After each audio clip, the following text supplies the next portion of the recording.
बड़े बड़े पूंजीपति हैं, उसके साथ जो राजनेता, इनका गठबंधन बहुत पुराना। जब 1948 में मोहनदास करमचंद गांधी को हत्या किया गया था, यहां से ज्यादा दूर नहीं, का नाम 30 जनवरी 1948 किसका घर था? वो घनश्याम दास बिरला जी का घर था। और गांधी जी से सवाल उठा, बहुत सारे सवाल पूछा था लोग कि आप इनके मकान में, अलग बात है कि वो आज एक तरह का एक नया संस्था वो जगह ले रहे। उन्होंने जवाब भी दिया था कि हमारे सामने जो आंदोलन है वो ब्रिटिश के खिलाफ है और हमें जो मदद करेंगे, इसमें बड़े बड़े पूंजीपति है, हम उनका सहायता जरूर लेंगे। इसका मतलब ये नहीं है कि उनका विचारधारा या उनके जो भी वो करने चाहते हैं उनके साथ हम सहमत हैं। वो आज हमारा आंदोलन में मदद कर रहे हैं तो हम उनका मदद ले रहे हैं।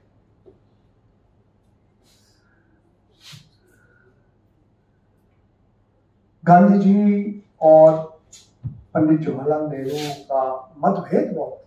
वो आर्थिक नीति, अर्थव्यवस्था कैसे होना चाहिए, छोटी उद्योग का क्या भूमिका होगा और बड़े बड़े जो कारखाना बनेगा, इसमें बहुत ही दोनों में अंतर था, फर्क था।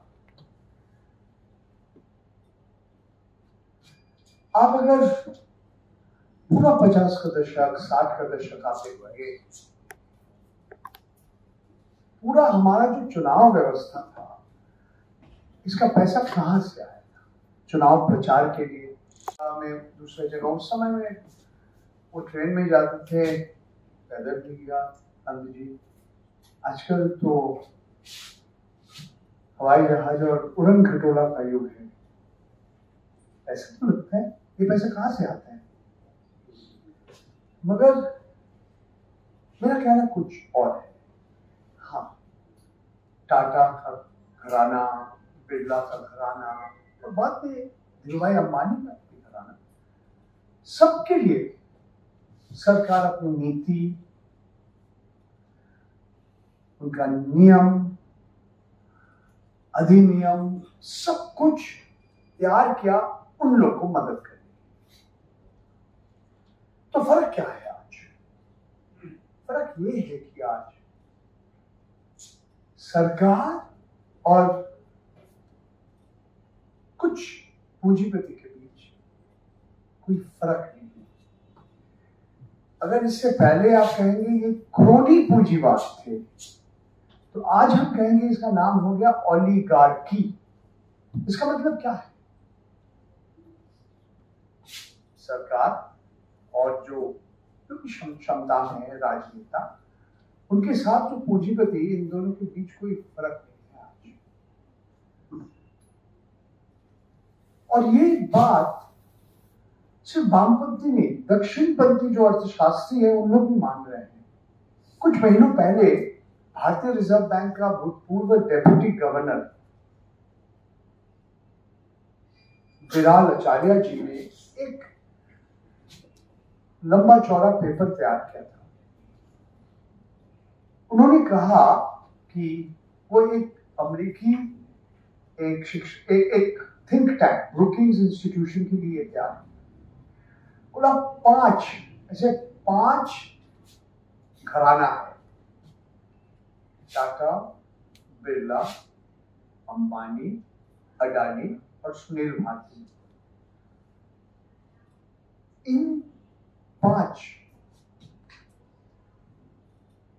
घराना को, कॉर्पोरेट कंग्लोमरेट को सरकार ऐसा मदद किया कि उसका नुकसान आम आदमी, क्योंकि महंगाई, वो जो भी आपको देते हैं, अलग अलग चीज देते हैं, सेवा देते हैं, अलग अलग चीज देते हैं, उनका महंगाई के लिए इनका जो मोनोपोली है, पूरा बाजार के ऊपर जो कब्जा है, ये जिम्मेदार है। और उन्होंने ये भी कहा कि अमेरिका में भी एक समय बड़े बड़े कंपनियों को सरकार ने कानून बना के अलग अलग उसको भाग कर दिया, टुकड़ों, अलग टुकड़े। जैसे अलेक्जेंडर ग्रेहम बेल जो कॉर्पोरेट घराना स्थापन किया था, AT&T American telephone and telegraph, Bell laboratories, उनका सरकारी कानून के लिए ये मोनोपोली था। और भी ऐसे का उदाहरण हम दे सकते हैं, स्टैंडर्ड ऑयल SO। आज भी वहां पे चर्चा हो रहा है कि फेसबुक को अलग होना चाहिए कि नहीं, व्हाट्सएप अलग संस्था होना चाहिए, इंस्टाग्राम अलग संस्था होना चाहिए, यूट्यूब गूगल का एक हिस्सा नहीं होना चाहिए, अलग। ये भी बात चर्चा चल रही है। और हमारे देश में जो आर्थिक क्षमता है कुछ लोगों में और कुछ लोगों का घराने में और ज्यादा, सरकार कह रहे कि कारण क्या है, हम चाहते हैं विश्व का एकदम चैंपियन बने। मोदी जी विश्व गुरु है और ये वर्ल्ड चैंपियन है। समस्या क्या है कि जैसे साउथ कोरिया में शेबॉल्स कहते थे, दो कंपनी का नाम कर रहा हूं, सैमसंग, ह्यूंडई, वो सचमुच आज पूरा विश्व का बाजार में, आज बाजार के ऊपर उनका जो मार्केट शेयर है, और उन्होंने जो जो चीज तैयार किया, गाड़ी तैयार किया, टेलीफोन, गैजेट, बहुत सारे लोग आप शायद सैमसंग का मोबाइल फोन या सेल फोन या दूरभाष यंत्र इस्तेमाल कर रहे हैं, वो सरकार की मदद से था। बट एक छोटे से देश दक्षिण कोरिया, मगर उनका जो निजी कंपनी का प्रोडक्ट वो पूरा विश्व में फैल गया। आज ऐसा नहीं हुआ। अब ये 5 नाम में लिखिए, टाटा, बिरला, रिलायंस, सुनील भारती मित्तल, अडानी। ये लोग कहने चाहते हैं कि हाँ, हम भी विश्व में हमारे ख्याति बढ़ेगा, हमारे जो बाजार के ऊपर जो हम कब्जा है। मगर उनका कहना है कि देखिए, हमारे भी आज आम उपभोक्ता फायदा मिल रहा है। आपका डेटा कितना कम कीमत में आप मिल रहे हैं, जियो क्या है। मगर बिरला जी, कुमार मंगलम बिरला जी, उनका जो कंपनी है आइडिया वोडाफोन, वो डूब गए, सरकार बचाती है। और बिरला जी का पिताजी और उनके पिताजी घनश्याम दास बिरला जी ने विरोध किया था, राष्ट्रीयकरण का विरोध किया। बोला कोयला का राष्ट्रीयकरण होना चाहिए, नहीं चाहिए, बीमा का होना नहीं चाहिए, तेल का इंडस्ट्री का राष्ट्रीयकरण होना नहीं चाहिए। उन्होंने आज बिरला जी भारत सरकार को लिखा कि ये क्या देश के हित में है कि दो ही कंपनी हमें सारा दूरभाष टेलीकम्युनिकेशन सेवा देंगी। और सब जानते हैं जवाब हाँ नहीं हो सकता है। एक समय और बातचीत चल रहे थे कि भारत संचार निगम लिमिटेड, महानगर टेलीफोन निगम लिमिटेड एक साथ होता है। आज भारत सरकार आइडिया वोडाफोन में 33% इनकी शेयर है। The government of India is the biggest shareholder in Idea Vodafone. Otherwise, it would have gone down. क्योंकि एक सुप्रीम कोर्ट का judgement, adjusted gross revenue judgement, और अगर सरकार को मदद नहीं करते तो कंपनी डूब जाता है, और फिर दो ही रह जाता है, रिलायंस और एयरटेल, सुनील भारती मित्तल की। मेरा कहना और कुछ, इस तरह से आप आज कुछ निजी घराना का जिस तरह से आप क्या खा रहे हैं, आप क्या आपके लिए सेवा दे रहे हैं, इसके ऊपर इन्होंने, मैंने नहीं कहा, दिल्ली का मुख्यमंत्री अरविंद केजरीवाल ने विधानसभा में खड़ा होके आप देख सकते हैं यूट्यूब में क्या कहा उन्होंने। संक्षिप्त में मैं बताना चाहता हूँ कि ये पैसा तो अडानी जी का नहीं है, ये पैसा मोदी जी का है। मैंने नहीं कहा, उन्होंने कहा। उन्होंने कहा ये कंपनी तो अडानी जी का नहीं है, ये तो मोदी जी का है। अगर मैं ये इस मंच से इस तरह की बात करता हूं, हमारे पास इस वक्त हमारे खिलाफ अडानी का वकील साहब ने 6 मानहानि का केस लगाया, 6 और लग जाता। मैं अकेला भारतवर्ष का नागरिक हूं, मेरे खिलाफ 6 मानहानि का मुकदमा इस वक्त चल रहे हैं, 5 गुजरात में, 1 राजस्थान में।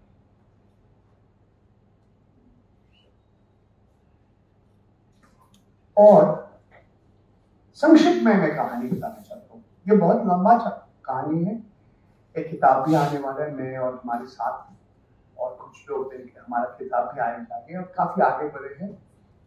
कोयला खनन, विदेश से कोयला आयात, कोल इंडिया लिमिटेड सरकारी कंपनी के बाद अडानी जी का घराना। बिजली उत्पादन, national thermal power corporation NTPC के बाद अडानी जी। और सिर्फ उत्पादन में, आप जब विद्युत का वितरण हो रहे उसमें भी उनका हाथ वही चला। सीमेंट, रातारात देश में नंबर 2 बन गया बिरला जी, आदित्य बिरला ग्रुप, उसके बाद अडानी जी, रातारात। आरोप चला भी, बहुत लोग बहुत कुछ आरोप कोर्ट में है, अभी भी है। कौन सच बोल रहे, कोई नहीं सच बोल रहे, मगर वित्त मंत्रालय का DRI यानी कि डायरेक्टरेट ऑफ रेवेन्यू इंटेलिजेंस आरोप लगाया। अभी तक सबूत वो सरकार से अनुमति लिया कि हमारा जो जांच है, हमें सिंगापुर, आप अनुमति दीजिए कि सिंगापुर से हम कर्जे ले आए। आरोप क्या है कि आप विदेश से जब कोयला ले आ रहे भारतवर्ष पे, आप इसका कीमत भर रहे हैं, और इसका असर किसके ऊपर पड़ रहा है? जो आम उपभोक्ता है, जो बिजली उपभोक्ता। ये आरोप मैं DRI डायरेक्टर ऑफ रेवेन्यू, कुछ केसों ने सुप्रीम कोर्ट बोला ना, इसमें कोई ये जो आरोप ये बेबुनियाद है, और DRI ने कहा कि हमें जांच करने का और मौका दीजिए।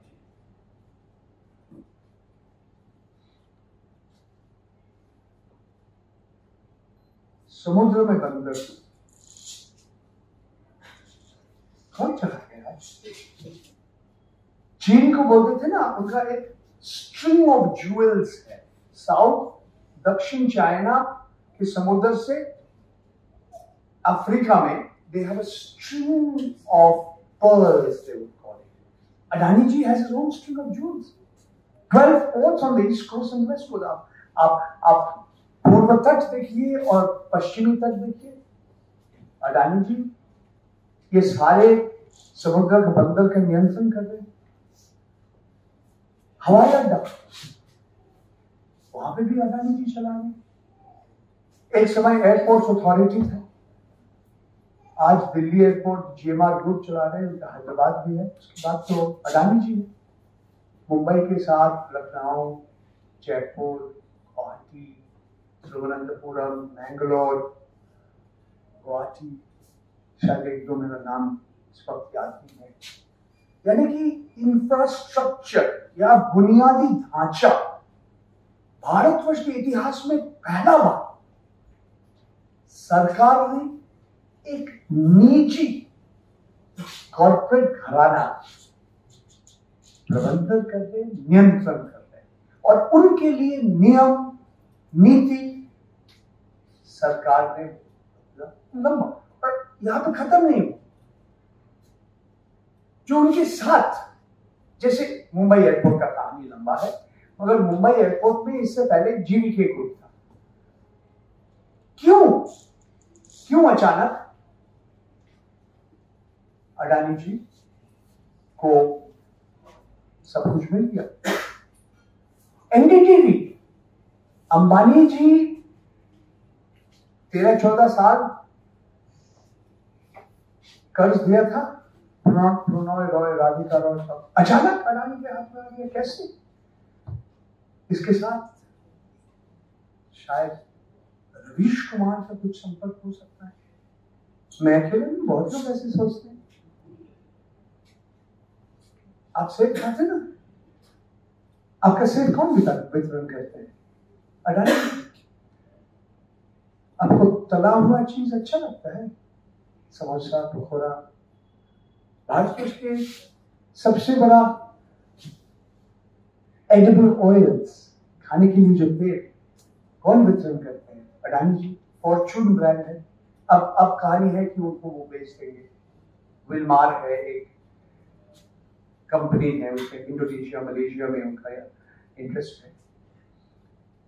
सिर्फ भारतवर्ष क्यों, ऑस्ट्रेलिया में उनका कोयला खनन का बड़ा कार्यक्रम है, बंदर है। इंडोनेशिया में उसका माइन है, श्रीलंका में है, बांग्लादेश में है, इजराइल में है। मेरा कहना बहुत ही साफ है कि अगर अडानी जी को मदद नहीं मिलता, ये संभव नहीं होता।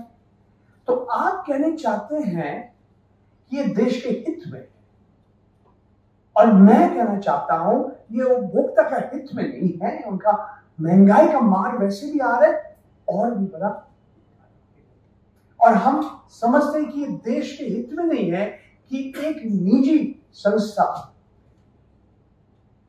बिजली उत्पादन, बिजली वितरण, कोयला खनन, कोयला आयात, सेब, अलग अलग डिफेंस इक्विपमेंट, जैसे ड्रोन्स, यूएवीज कहते हैं, अनमैन्ड एरियल व्हीकल्स, सब है अडानी जी। मैं सारे पूरा लंबा लिस्ट नहीं बनाया। आपने किसान आंदोलन का जिक्र किया। आंदोलन क्या था? उन्होंने चाहा था कि फूड कॉर्पोरेशन की जगह हम भी आ जाएं। आज भी फूड और कॉर्पोरेशन के बाद जो बड़े बल्क स्टोरेज कहते हैं, साइलोज में गेहूं चावल रखने के लिए अडानी जी का कंपनी है। अंबानी जी का कंपनी तो जो रिलायंस फ्रेश, जो वितरण होते हैं दुकानों में। तो देखिए, मेरा कहना यह है कि आज दक्षिणपंथी राजनीति और फासीवाद और कॉर्पोरेट मोनोपोली, ये तीनों आप अलग अलग करके देख नहीं सकते हैं, एक साथ है, एक गठबंधन है। आज चुनाव व्यवस्था में पैसा कहां से आ रहे हैं, कौन दे रहे हैं, हमें मालूम नहीं है। इलेक्ट्रोल बॉन्ड से कौन पैसा दे रहे हैं, किसको दे रहे हैं, कितने पैसे दे रहे हैं, क्यों दे रहे हैं। हमें मालूम है कि स्टेट बैंक के पास सारी सूचना है, मगर स्टेट बैंक हमें नहीं बता रहे। पता नहीं हमारा सुप्रीम कोर्ट मदद करेंगे कि कॉलिंस साहब बताएंगे, मगर इलेक्ट्रोल बॉन्ड में कितना पैसा है हमें जानते हैं। हमें ये भी मालूम है कि ज्यादा से ज्यादा पैसा भारतीय जनता पार्टी के जाते हैं, मगर कौन दे रहे पैसा ये तो हमें मालूम नहीं। तो मेरा कहना है आज कि जिस तरह से 2 साल पहले कृषि कानून को वापस लेना पड़ा, अगर जनता का प्रतिवाद नहीं करेंगे, जन आंदोलन नहीं है, हम बधाई दे रहे हैं आप सबको कि आप लोग पैदल जाएंगे कलकत्ता से बनारस, तो और कोई रास्ता नहीं है। बड़े बड़े पूंजीपति हिटलर को मदद किया था, और यह आश्चर्य होने का कोई कारण नहीं है कि आज किस तरह से, ये सिर्फ नहीं है कि मोदी जी का हवाई जहाज में चुनाव प्रचार किया था 2014 में और 2013 में, इससे भी ज्यादा है। ऐसा कोई विश्व में ऐसा कोई व्यक्ति नहीं है जिसका नाम किसी ने नहीं सुना था 25 साल पहले। हाँ, मुंबई का झवेरी बाजार में हीरा का मर्चेंट था, कारोबार करते थे, उनका कंपनी का छोटा एक प्लास्टिक्स का फैक्ट्री है, वहां से विश्व के सबसे अमीर व्यक्ति में 2 नंबर 3 नंबर में पहुंचना 20-25 साल में, ऐसा कोई ऐसा विश्व के इतिहास में ऐसे लोग नहीं मिलेगा। अलग बात है कि हिंडनबर्ग रिसर्च आने के बाद वो कहानी और कुछ बन गया, मगर आज तो और भी कहानी सुनिए। आज शेयर बाजार आगे बढ़ रहे हैं,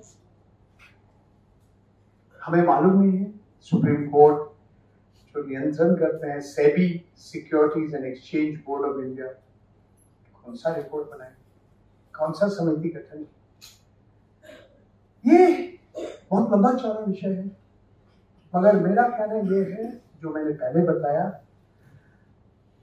आप लोग को समझना चाहिए, सोचना चाहिए, सामने रास्ता एक ही है।